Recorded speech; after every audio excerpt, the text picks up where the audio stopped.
ہم وہی کہیں گے جو ہمارا دین ہم کو بتاتا ہے، عمل کرو تو تمہارا بھلا ہے۔ الحمدللہ رب العالمین والصلاة والسلام على سید الانبیاء والمرسلین، اما بعد فاعوذ باللہ من الشیطان الرجیم، بسم اللہ الرحمن الرحیم۔ ان اللہ وملائکتہ یصلون علی النبی یا ایہا الذین آمنوا صلوا علیہ وسلموا تسلیما۔ اللهم صل على سيدنا وشفيعنا وحبيبنا ومولانا محمد وبارك وسلم صلاة وسلاما عليك يا رسول الله صلى الله تعالى عليك وسلم۔ ولو ترى إذ المجرمون ناكسوا رؤوسهم عند ربهم ربنا أبصرنا وسمعنا فارجعنا نعمل صالحا انا موقنون۔ اور کہیں جب تم دیکھو جب اپنے رب کے پاس سر نیچے ڈالے ہوں گے، اے ہمارے رب اب ہم نے دیکھا اور سنا، ہمیں پھر بھیج کہ نیک کام کریں، ہم کو یقین آ گیا۔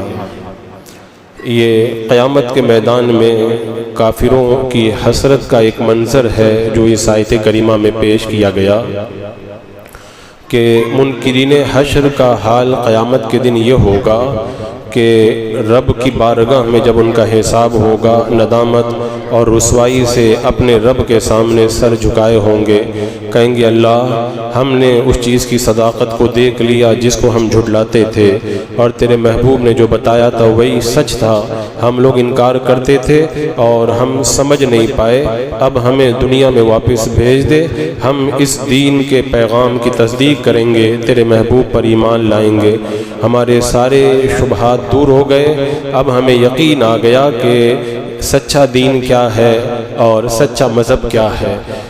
اب قیامت کے دن ان کی وہ حسرتیں کیسی ہوں گی، اب آپ اندازہ لگائیں کہ جب مجرم پکڑا جائے اور پہلے بار بار سمجھانے کے باوجود بھی جو نہ مانتا ہو، پھر جب پکڑ کر کے بڑی سزا کے اندر گرفتار کر دیا جائے اور تب کہے کہ اب مانتا ہوں، اور پھر تو کوئی ماننے کی راہ بھی نہیں ہوتی ہے، تو پھر ماننے سے کوئی فائدہ بھی نہیں ہوتا۔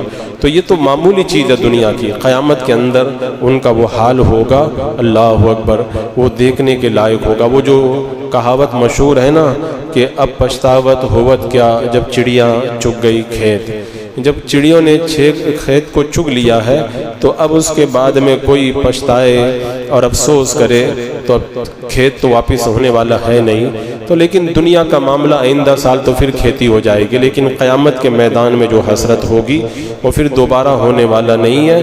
اور آپ نے دیکھا ہوگا اس کی ایک چھوٹی سی مثال یہ بھی ہو سکتی ہے کہ اگر کوئی قافلہ کسی اندھیری رات کے اندر اندھیرے غار کے اندر جائے اور کوئی کہے کہ یہ پتھر بڑے قیمتی ہیں رکھ لو، اندھیرے میں نظر نہیں آ رہے، لوگوں نے پتھر رکھ لیے، کچھ نے زیادہ رکھے کچھ نے کم رکھے، کچھ نے سوچا کہ کیا بوجھ اٹھا کر کے لے کے جائیں، وہ خالی ہاتھ ہی باہر آ گئے۔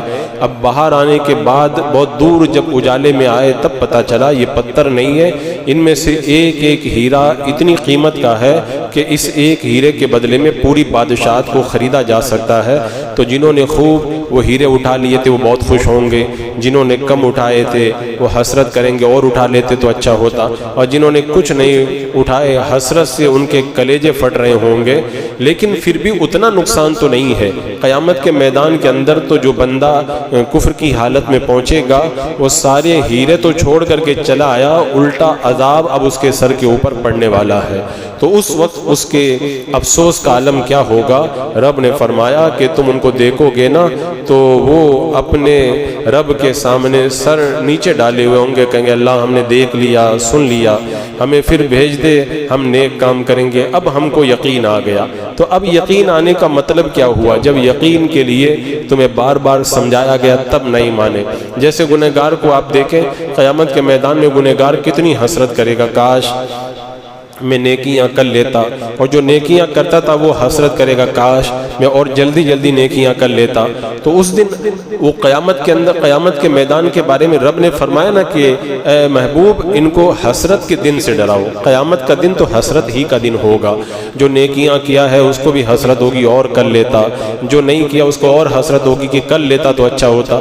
تو جو بندہ کفر میں مبتلا رہا ہے اس کو کتنی حسرت ہوگی، کبھی کہیں گے کاش ہم مٹی ہو جاتے، کبھی کہتے کاش دنیا میں دوبارہ بھیج دیا جاتا، تب جو ہے ہم اپنے بتوں سے بیزاری کا اظہار کر دیتے، کبھی کہیں گے کہ اب اگر دنیا میں ہم کو بھیج دیا جائے تو اب تو ہم پکے مسلمان بن جائیں گے، کوئی کچھ کہے گا کوئی کچھ کہے گا، اور پھر ان کی جو حسرت کی کیفیت ہوگی اس کو الفاظ کے اندر بیان بھی نہیں کیا جا سکتا ہے۔ اور پھر اللہ تبارک و تعالیٰ نے فرمایا کہ وَلَوْ شِئْنَا لَآتَيْنَا كُلَّ نَفْسٍ هُدَاهَا وَلَكِنْ حَقَّ الْقَوْلُ مِنِّي لَأَمْلَأَنَّ جَهَنَّمَ مِنَ الْجِنَّةِ وَالنَّاسِ أَجْمَعِينَ۔ اور اگر ہم چاہتے ہر جان کو اس کی ہدایت عطا فرما دیتے، مگر میری بات قرار پا چکی ہے کہ ضرور جہنم کو بھر دوں گا ان جنوں اور آدمیوں سے۔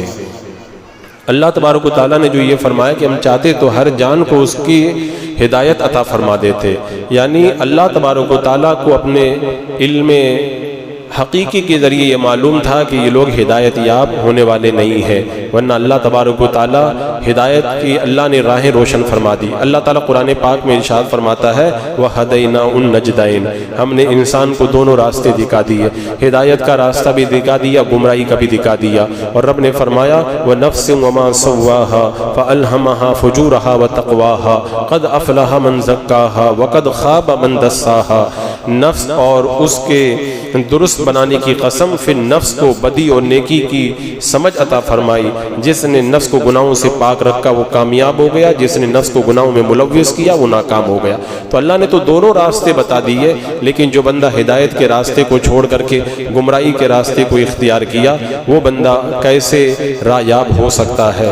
یہاں پہ اللہ تبارک و تعالیٰ نے جو یہ ارشاد فرمایا کہ ضرور میں جہنم کو بھر دوں گا انسانوں اور جناتوں سے، تو اللہ تبارک و تعالیٰ جہنم کو قیامت کے دن بھر دے گا۔ اب جہنم کے اندر قیامت کے دن کتنے انسان اور کتنے جنات جائیں گے اس کا کوئی کیا اندازہ کر سکتا؟ کوئی ایسا کیلکولیٹر ہے ہی نہیں کہ اس کیلکولیٹر کے اندر ان کو کیلکولیٹ کیا جائے، بلکہ جہنمی تو بہت زیادہ ہیں، جنتیوں کی تعداد کا کوئی اندازہ نہیں لگا سکتا۔ ترمذی شریف کی حدیث پاک ہے، حضرت عبداللہ ابن عمرو بن عاص سے روایت ہے، ایک دن اللہ کے رسول علیہ السلام باہر تشریف لائے، آپ کے دونوں ہاتھوں میں دو کتابیں تھیں، اس کتاب کے بارے میں جو آپ کے دائیں ہاتھ میں تھی آپ نے فرمایا یہ کتاب رب العالمین کی طرف سے ہے، اس میں تمام جنتیوں کے نام ہیں، ان کے باپ کے نام ہیں، ان کے قبیلے کے نام ہیں، اخیر میں ان کی ٹوٹل لکھ دی گئی ہے، نہ ایک شخص بھی اس سے زیادہ ہوگا نہ اس سے کم ہوگا، یہ دائیں ہاتھ میں۔ اور جو بائیں ہاتھ میں کتاب تھی اس کے بارے میں فرمایا یہ بھی رب العالمین کی طرف سے ہے، اس میں جہنمیوں کے نام ہیں، ان کے باپ کے نام ہیں، قبیلے کے نام ہیں، آخر میں ٹوٹل لگا دی گئی ہے، نہ ایک شخص زیادہ ہوگا نہ ایک شخص کم ہوگا۔ تو سرسری طور پر اگر بندہ دیکھے تو یہ بھی میرے آقا علیہ السلام کا ایک معجزہ ہی ہے کہ دریا کو کوزے میں بند کر دیا گیا ہے، اس لیے کہ ایک کتاب کے اندر اگر 500 ورق ہوں، ہر صفحے میں 5 سطریں ہوں، ہر سطر میں 10 جنتیوں کے نام ہوں، تو اس طرح پوری کتاب میں جو ہے وہ جہنمیوں کے نام لکھے جائیں تو اس کے لیے بہت لمبی چوڑی جو کتابیں ہیں 5 لاکھ آدمیوں کے نام اس میں آئیں گے، اور سارے جہنمیوں کے یا جنتیوں کے نام تو کسی کتاب میں کوئی بندہ کیسے سما پائے گا۔ لیکن یہ اللہ کے رسول علیہ السلام کا معجزہ ہے کہ چھوٹی سی کتاب کے اندر سارے جنتیوں کے بھی نام دے دیے گئے اور سارے جہنمیوں کے نام بھی دے دیے گئے۔ اب یہ آپ اگر اندازہ کرنا چاہیں کہ جنتی کتنے ہیں اور جہنمی کتنے، اللہ تعالیٰ فرماتا ہے کہ میری بات ثابت ہو چکی ہے، میں ضرور جہنم کو بھر دوں گا انسانوں اور جناتوں سے۔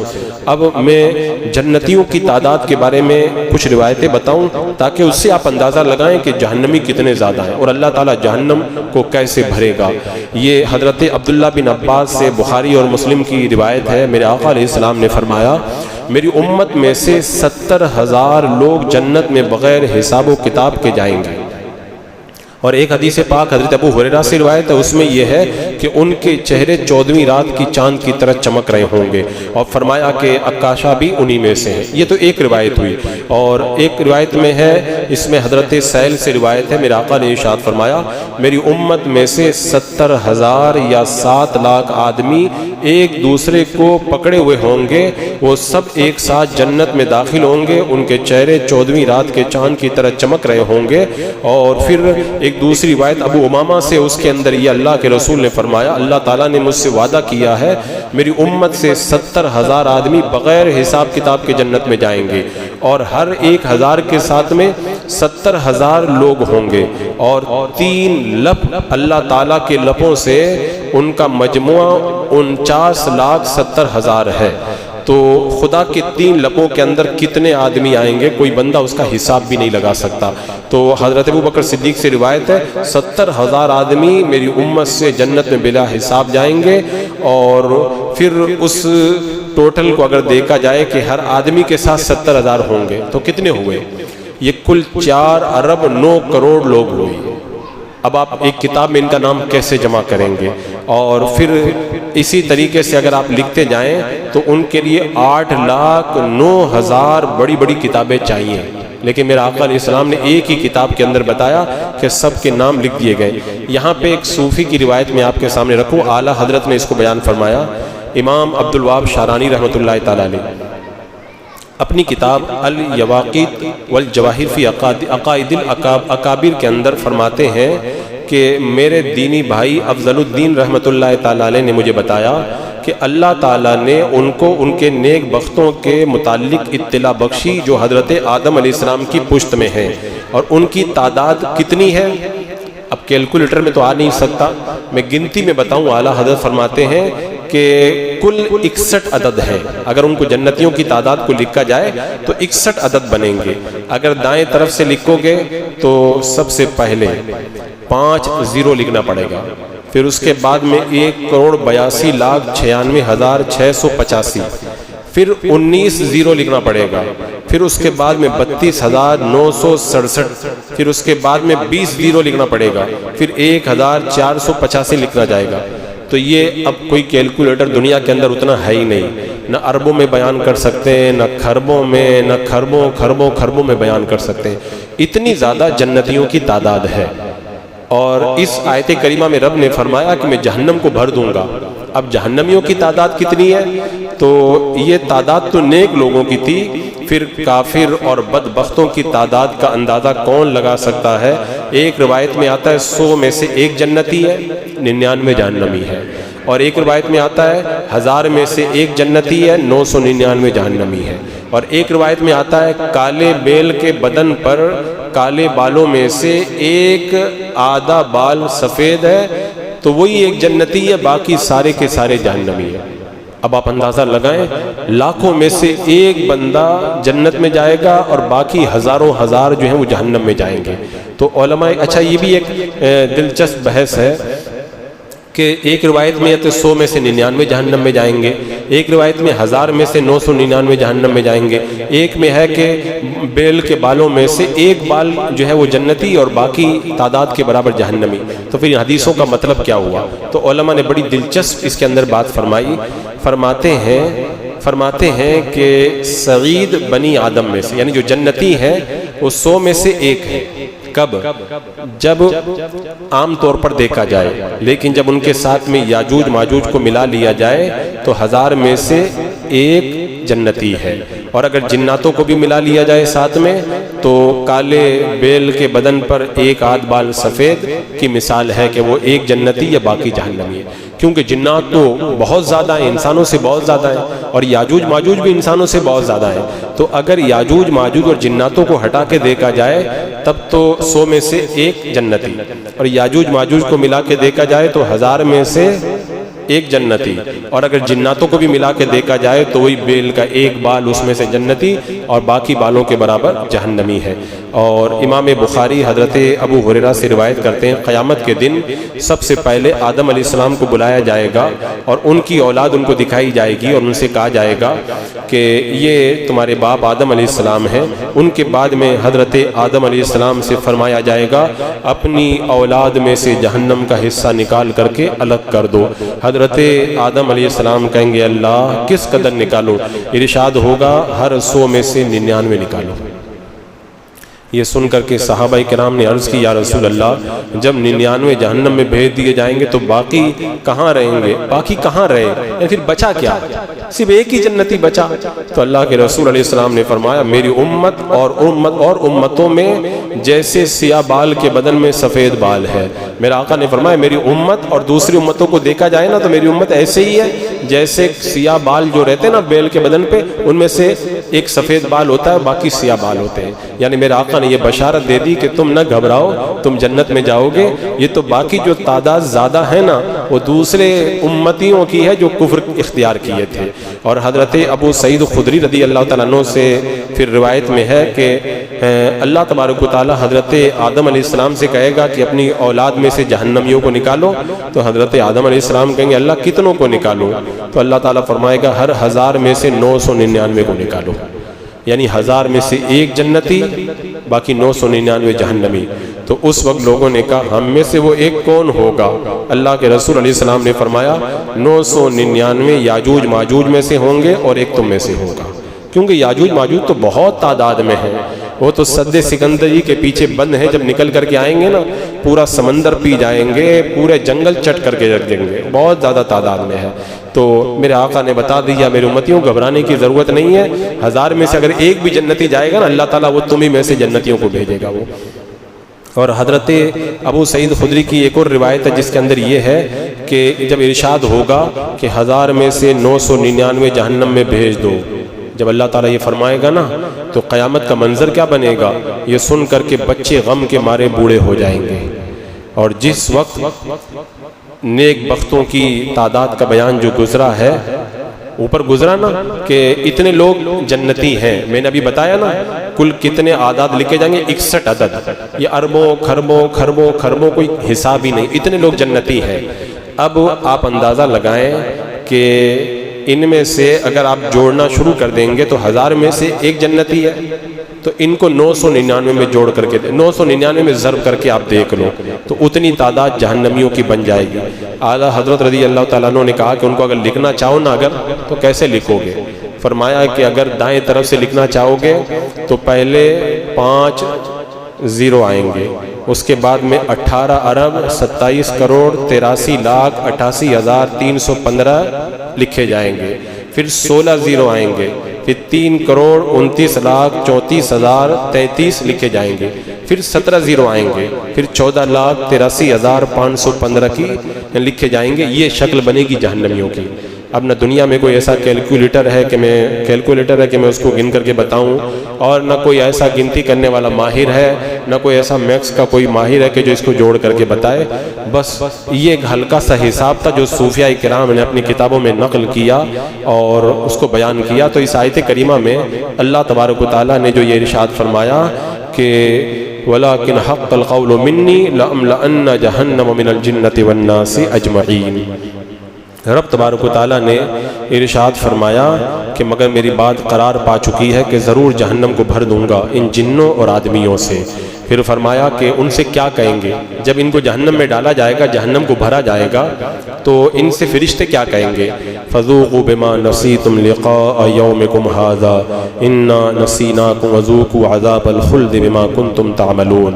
کہیں گے فرشتے اب چکو بدلہ اس کا کہ تم نے اپنے اس دن کی حاضری بھولے تھے، ہم نے تمہیں چھوڑ دیا، اب ہمیشہ کا عذاب چکو اپنے کیے کا بدلہ۔ اب اس وقت جب جہنم میں وہ ڈالے جائیں گے اور ان کو فرشتے یہ جھڑکی سنائیں گے تو اس وقت ان کے غم کی کیا کیفیت بنے گی کوئی بندہ اس کو بیان بھی نہیں کر سکتا۔ حضرت ابو سعید خدری کہتے ہیں اللہ کے رسول علیہ السلام نے فرمایا کہ جنت اور جہنم نے ایک دوسرے پر فخر کیا. تو جہنم نے کہا کہ اے اللہ میرے اندر تو جبابرہ، متکبرین، بادشاہ اور سردار داخل ہوں گے. تو جنت نے کہا میرے اندر کمزور، فقیر، مسکین داخل ہوں گے. تو اللہ تعالیٰ جہنم سے فرمائے گا تم میرا عذاب ہو، میں جس کو چاہوں گا تم سے عذاب دوں گا. اور جنت سے فرمائے گا تم میری رحمت ہو اور میری رحمت ہر چیز کو محیط ہے اور تم میں سے ہر ایک کے لیے بھرنا ہے. پھر دوزخ میں دوزخ کے لائق لوگ ڈالے جائیں گے اور جہنم پھر کہے گا کیا کچھ اور بھی ہیں؟ اس میں اور لوگ ڈالے جائیں گے. پھر جہنم کی آواز آئے گی اور بھی ہیں، یہاں تک کہ اللہ تبارک و تعالیٰ اپنا قدم قدرت اس میں داخل کرے گا. تو پھر جہنم کی آواز آئے گی بس بس، اور جہنم کا بعد حصہ بعد سے مل جائے گا. اور جنت تو اس میں اتنی جگہ باقی رہ جائے گی جتنی اللہ تعالیٰ چاہے گا. پھر اللہ تعالیٰ اس کے لیے مخلوق پیدا کرے گا جتنی چاہے گا. یعنی جہنم جب خالی رہے گا، اتنے لوگوں کو بھرنے کے بعد بھی نہیں بھرے گا، تو اللہ تعالیٰ اپنا قدم قدرت رکھے گا. تو پھر وہ کہے گا بس اب نہیں چاہیے. اور جنت جب خالی رہ جائے گی تو کیا ہوگا؟ اللہ تعالیٰ ایک نئی مخلوق پیدا کرے گا. جیسا کہ ایک روایت میں ہے کہ جب جنت میں جگہ بچ جائے گی تو اللہ تعالیٰ اس جگہ کو بھرنے کے لیے نئی مخلوق پیدا کرے گا، اور اس مخلوق کو اللہ تعالیٰ اپنے فضل سے جنت میں داخل کرے گا. کیونکہ یہ لوگ پیدا ہوئے جنت میں داخل ہو گئے، انہوں نے کوئی عمل بھی نہیں کیا. یہ لوگ صرف اللہ کے فضل سے جنت میں جائیں گے، جس طرح نابالغ بچے اور پاگل بغیر عمل کے جنت میں جاتے ہیں. تو جنت بہت وسیع ہے، کیونکہ ایک شخص کو جنت میں دنیا کے 10 گنا جگہ دی جائے گی. پوری دنیا کا جو 10 گنا حصہ ہے اتنی جگہ ایک جنتی کو دی جائے گی، اور پھر بھی جنت میں جگہ باقی رہ جائے گی. اللہ تعالیٰ بڑے فضل والا ہے. اللہ ہمیں جہنم سے بچائے اور جنت کے مقامات عطا فرمائے. بسم اللہ الرحمن الرحیم. اللہم صلی علی سیدنا مولانا محمد وبارک وسلم. صلاۃ و سلام علیک یا رسول اللہ. یا اللہ یا رحمان یا رحیم یا رب العالمین. اپنے محبوب کریم رؤوف الرحیم علیہ الصلاۃ والتسلیم کا صدقہ ہمیں اعمال صالحہ کی توفیق عطا فرما. قرآن کے نور سے مولا ہمارے سینوں کو پر نور فرما. اے اللہ ہمیں جہنم میں لے جانے والے کاموں سے بچنے کی توفیق عطا فرما. اعمال صالحہ کر کے مولا ہمیں جنت کی تگ و دو اور کوشش کی توفیق عطا فرما. ایمان پہ زندگی، ایمانی پر خاتمہ اور جنت الفردوس میں فائز المرام فرما. ربنا تقبل منا إنك أنت السميع العليم وتب علينا إنك أنت التواب الرحيم. إن الله وملائكته يصلون على النبي يا أيها الذين آمنوا صلوا عليه وسلموا تسليما. اللهم صل على سيدنا وشفيعنا وحبيبنا مولانا محمد وبارك وسلم. صلاة وسلام عليك يا رسول الله. سبحان ربك رب العزة عما يصفون والسلام على المرسلين والحمد